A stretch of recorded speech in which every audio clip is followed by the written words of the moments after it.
Awesome. Well, I love starting these off with kind of hearing your story of, your first initial getting into farming. I know it's a sixth generation farm, so there's a lot of history there. But what were some of your earliest memories of farming?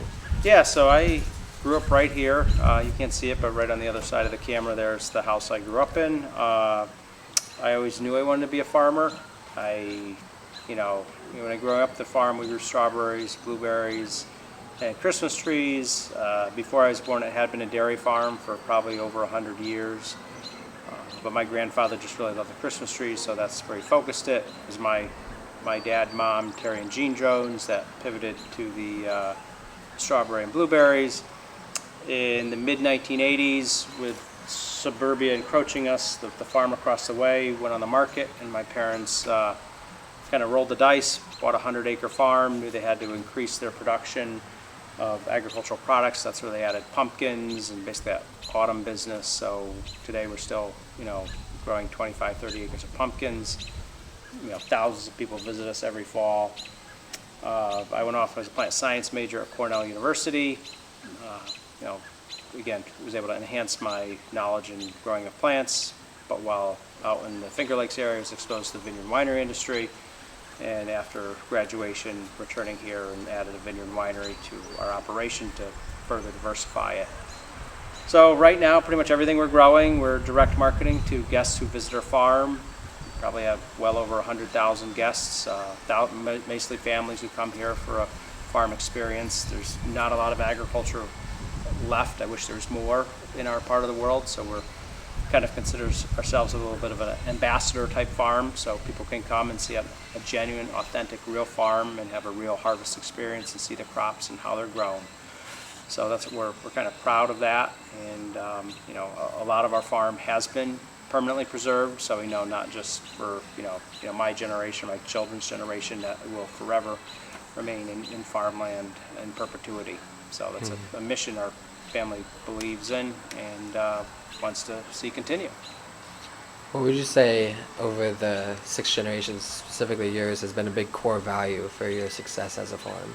Well, I think there's probably a couple, but first, kind of, it's our farm's motto is "Be good to the land, and the land will be good to you." That's something my great grandfather had always said, so we kind of use that. So I think taking care of the land is one core value, but I think the other part of it, our farm is really supported by our community. So taking care of the guests who visit our farm is paramount. We're basically direct marketing or selling all of our product to guests visiting our farm. So we know we have to also provide outstanding guest services while they're here. So even though we might be growing an outstanding product, we also need the services while they're here, so they have a good experience and want to tell their friends and want to come back again and again. Yeah, I love that. I was really excited for this interview because, there is a dynamic of sharing that you have when you open a bottle of wine um, and share a meal. So, Yeah. Having a space that fosters that community is a beautiful thing. And, you look on your website, you see all the lists of events. And, what does that mean for you, that, community building and creating a space for people to share? Well, again, I think it's experiential, family building. So we recognize, again, back to what I said before, no matter how good your product or wine or whatever is, it's not going to be as good if you don't have a good experience there. So we're kind of, I think, unique in that we pair both of those together. A lot of businesses might do one well or the other well, but we really try to do both well. And it's, it's a challenge at times to be a working farm and also be able to have great hospitality, but it's something we strive to do, and hopefully more often not get it right. You talked in the beginning about like the generational aspect of it, and I know your background with Farm Credit. How have you seen agriculture shift through your career, your life, really, and what are your hopes for it in the future? Yeah, no, it's hard to believe I've been farming, 25 years so now since I got out of college, and you see it. I do think a lot of people, the guests coming, it's always been so much, but it's just more experiential centric than what they're looking for. Again, kind of growing up on the farm, when people came berry picking, they would pick boxes and boxes, and you knew they were going to freeze it, preserve it, and make jam. It's rare to see someone pick more than, a few do, but it's rare to see more than a box or two get sold. It's more families, and they're just there to have some and enough to take home and maybe have for dessert that night. So it's the experiential aspect has definitely increased. From the agricultural production side, weather's become more of a challenge. I mean, I just feel like the extremes in our weather, the storms, the dryness, the wetness, have all kind of increased. So it just kind of makes it a little bit more difficult. We've kind of tried to manage those risks by being highly diversified. Sometimes it drives you crazy because you got so many different things going on. But if one season's not so great, hopefully we have another season later in the year that makes up for it. So it's kind of, there's ups and downs to it. So we're definitely not like really highly specialized in any one area. It's basically spring through, Christmas tree season, December. We're kind of keeping busy. Yeah, one thing that you said there that hit home was, the aspect of farming, right? That a lot of people don't understand, a lot of people don't see, and it's been a theme throughout a lot of these interviews of, connecting with people on the, outside culture. So if there was one like message that you would want to send to somebody who, gets a bottle of your wine or, goes to the grocery store and sees produce, what would it be in terms of the, perspective of a farmer? Yeah, that's a really good thought, and I could spend a lot of time thinking about that and where you could go with that. But I feel like what people, they're just so used to getting anything and everything, anytime, whether in a grocery store or now even delivered to their house. Yeah. And I think people forget about the humanity behind that product that they're enjoying.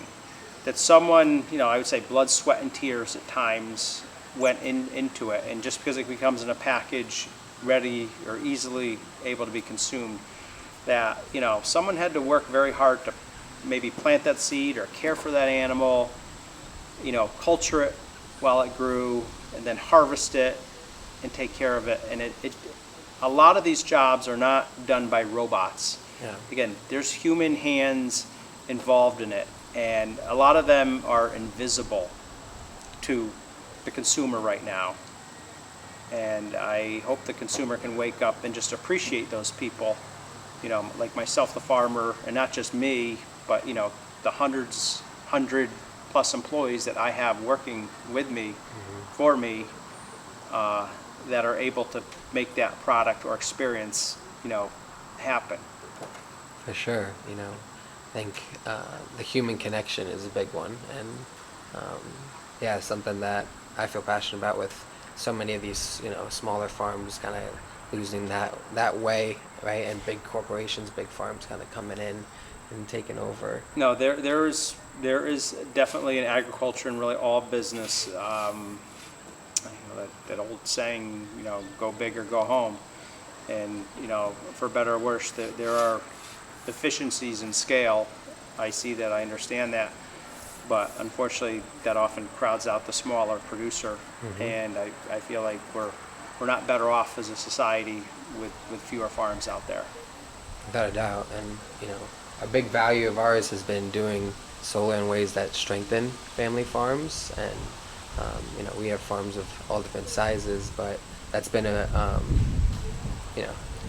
core value of ours. And another core value is that like aspect of being rooted in trust, right? I mean, I think that's a dynamic where farmers a lot of time can, tell a snake oil salesman from a mile away, right? And how has this process been for you, switching to the Jordan Energy side, working with Jordan Energy and integrating solar into your business?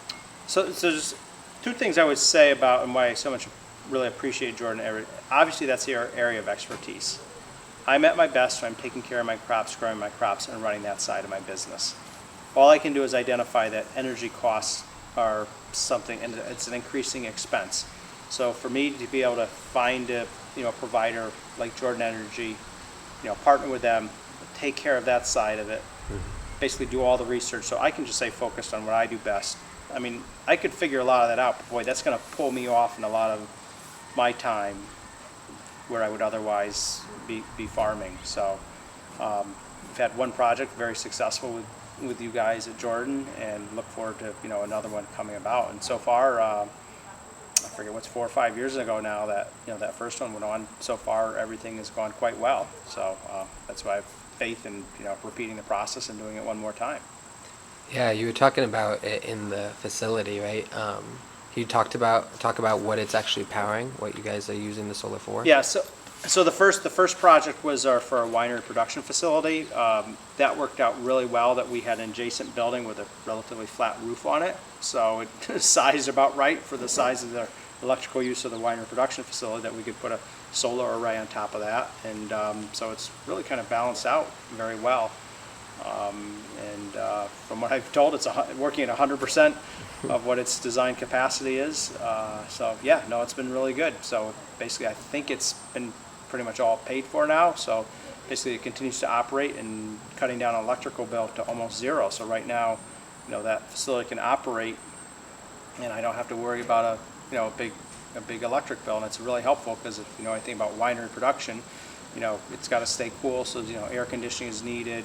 When you're fermenting your tanks, they want to heat up, so you have a big glycol cooling system for those tanks. So it's powering that. Of course, the lights and all the other electricity for the pumps and bottling line, everything that you need to take that wine from grapes harvested from the vineyard into the bottle, ready for someone to drink at a later date. Yeah.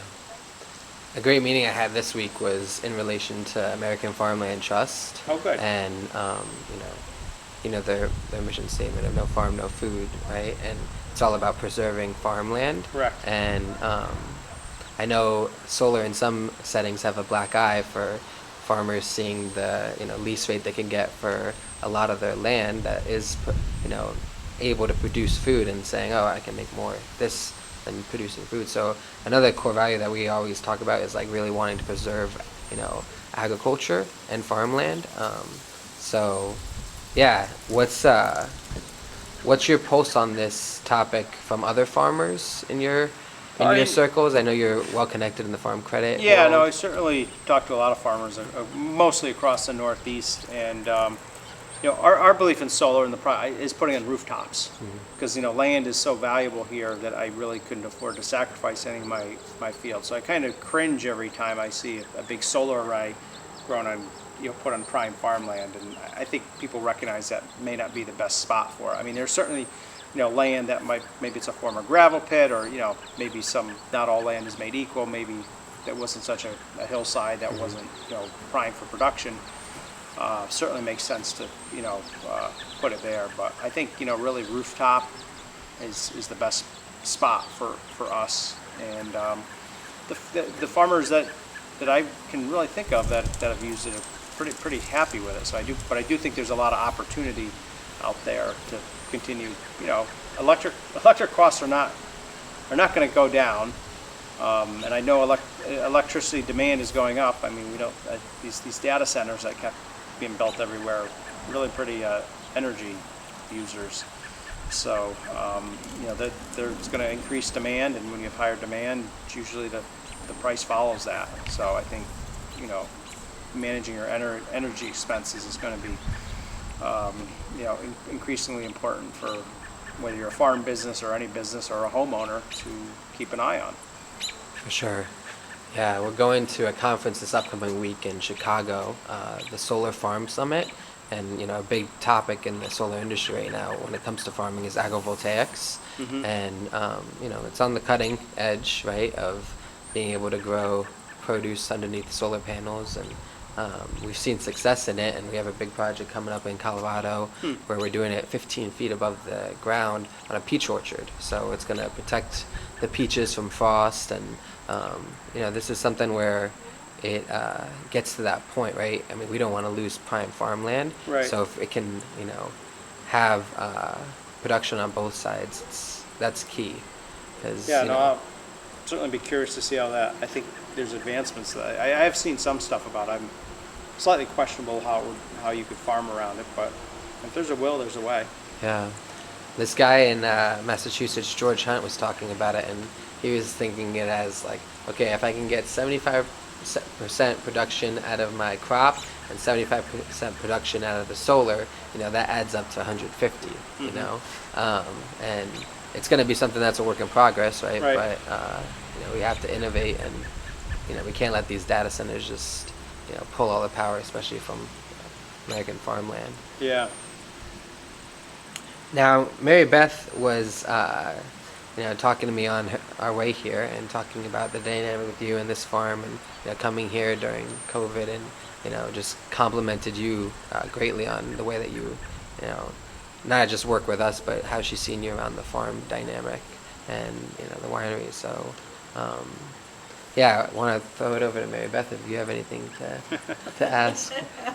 Well, I was just going to say, Jamie has been such a privilege to work with, and Priscilla that's here.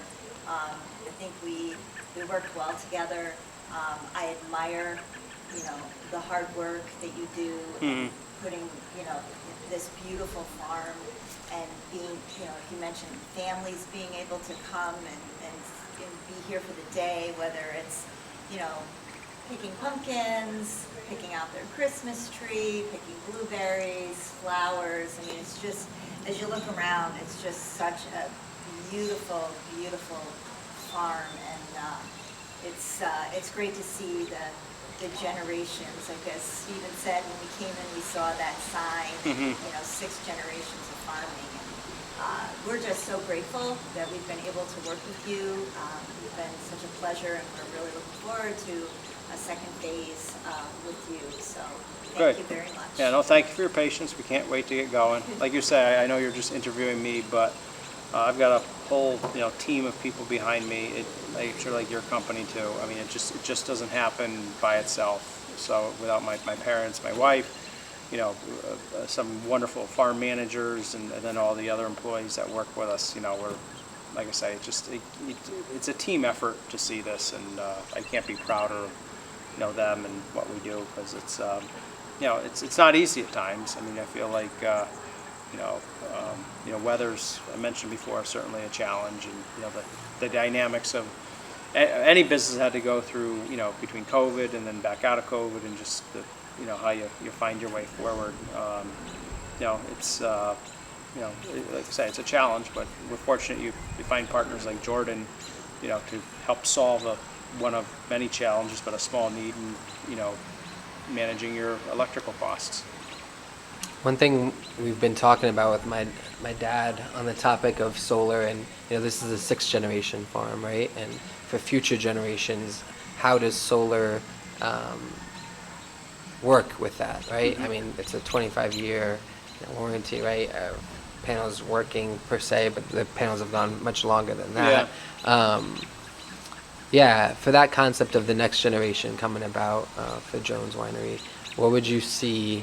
How have they thought about solar, talked about solar? Have they been? Well, I've got 3 children. They're all, just college to, I don't think they've kind of gotten to that level of kind of understanding where things are going. I think, the next generation, they do want the farm to continue, and they do want it, very conservation oriented, but like I said, they're not quite out of layer in what that role solar has, and I don't know if that's quite top of mind yet, but it's going to continue to be. So. Yeah. Well, I'm excited to try the wine because I haven't tried it yet, and I know that has to happen before I leave here. I would say maybe the last topic that we can talk about would be this concept of a sun farmer, right? I think farming has a connotation that is one where you rise, sometimes, a lot of times before the sun, right? And it energizes not just you, but the food that you pasture, and this like theme of farming and the sun. I definitely have seen, I don't know if you are aware of our foundational work, Let's Share the Sun, but that's in the developing world, and how like pungent that is of energy really being pivotal for life-saving realities. When I like classify you as a sun farmer now that you have solar on your farm, how does that make you feel? Like, what do you think of that term? and yeah, I can leave it at that. I guess I'll have to digest it. I haven't thought, but I mean, I know as I refer to a lot of people, whether it's a pumpkin or a grapevine, those leaves are little solar panels, because people kind of get what a solar panel is, but a leaf is probably, you know, the original solar panel, but they were basically capturing the suns and, you know, transforming it into, you know, energy where, you know, that's, you know, that energy is kind of stored in the fruit, usually in a form of sugar or something like that. So, but yeah, I don't know. Sometimes I feel like I'm too busy farming to really think about some sort of title like that Yeah. for myself. But we have to work with the sun or the lack thereof when Yeah. that happens. I love what you said about the leaf, though. That's Yeah. great. Yeah, so true. Yeah. Well, let's hope it rains for you because I know it's been. Yeah, no, they say we're supposed to get it between an inch and 3 inches. Like I say, I've had other points in my life where I'm like, oh my gosh, this is like really dry, and we're just actually, to be honest, is this the last day of July? It's the last day of July. Yeah. So It's the last day of oftentimes I feel July. like I've gone into it and it's been so much more, but I feel like we had a farm credit meeting Monday, or Monday, Tuesday, Wednesday. So I left the farm Monday morning, and of course, basically spent, you know, the next 2.5 days. So left Monday, everything looked good. But then when I came back yesterday, you can see all of a sudden after 3 days of heat, you know, that was finally things started to turn a little bit. So we've kind of, I feel like there's a little bit of stress out there, but you know, usually August the lawns start turning brown. So it's not entirely unusual, but you know, nice inch of rain later would do the crops a world of good. I really appreciate you taking the time. I know, you know, slowing down to break away from the realities here is tough. Yeah, you picked you picked a good day, because I was kind of can't do too much today, kind of except a rain dance. Yeah.